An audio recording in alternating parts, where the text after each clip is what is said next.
Ustame tako iz kreveta, čekaj, zašto mora da počne svaki klip sa rečenicom ustame iz kreveta. Pitam se neko vreme zašto mi svaki klip počinje tako, onda opet legam da spam, onda opet ustajem, sjetim se retardu mora praviš novi klip, ustaje retardu. Ustima da ja nekako uzimam fon u ruke i ulazim na Instagram. Usput svi followujem Raja na Instagramu. Hvala. Idem ja tako Instagramom i vidim neki korisnik objavio neku anime likušu. Pomislim ja, pa dobro, slatka je, šta fali. I onda provalim stvar koja će promijeniti život zauvek. Ta devojka je u stvari muško. Šta reći? Korakom dalje od prljavih poslova, 2 prsta gore za onog što sumnja, 1 prst gore jer puši tak.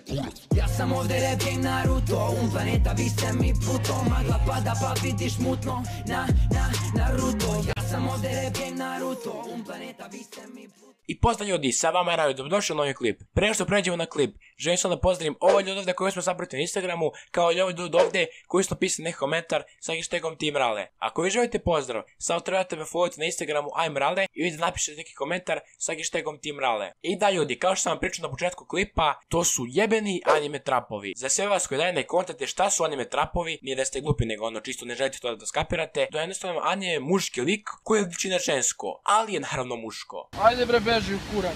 Nešto kao travestit u anime stilu. Zašto autori moraju to da ubacuju u anime? Sad ne znam da li kreator anime hoće da nas jebu mozak s ovim ili prosto želi da nas troluju. Ima više razloga za to, tako da trapovi su vam kao govno ljudi. Govno ima boju čokolade, ali svi znamo da ono to nije. Okej, ovaj primjer možda nije toliko dobar, ali jebi ga, nisam ničeg drugog mogao se sjetim. Eto, bare sam iskren s vama. A svi mi znamo osjećaj kada se udarimo jako u glavu, kada provalimo da jedan anime karakter koji se nama jako sviđa zapravo nije žensko, nego je muško. Ne znam s vas, ali meni nije baš prijatno da gledam neki anime kojem se pojavljuju trapovi. Još samo da je trap glavni lik nekog animea. Hele, ovdje je ceo svet. Ali svi se mi sjećamo našeg prvog trapa. Naravno, pričamo o Haku iz Naruta. Tu se čak i Naruto sjebo.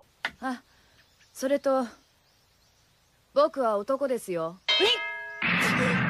Hehe, Naruto gdje si pošao. Sad se pitam da li je Zabuza ovo zaista shvatio ili se samo i dalje pravi. A dobro, neće više Naruto i Haku. I onako je Haku brzo umro i postoje nepoznat u celom Naruto svetu. Ali Rale, Haku je jako bitna za plot i kasnije će se pojaviti reanimirana. Moram samo da ti ispravim. Haku je bitna za plot i Haku se pojavio kasnije. Nemoj tako da grešiš. A dobro, znamo da većina vas i dalje nije prihvatio da je Haku muško. Teško je bilo meni da prihvatim. Ali kao što rekao, nećem više o njoj.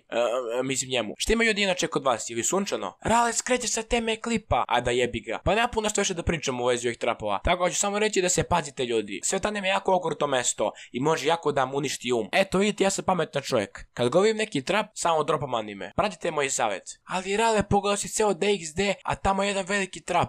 Možda sam ja nekada sad, ali ne znam sad, i možda ima sigurno, pogreši čovjek. To je bio to od mene. Ako ste živjeli u ovom klipu, ostavite like, subscribe, kako je postali član najštijeg lokalno. To je bio to ljudi.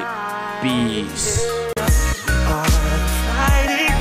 The ones that burn so bright.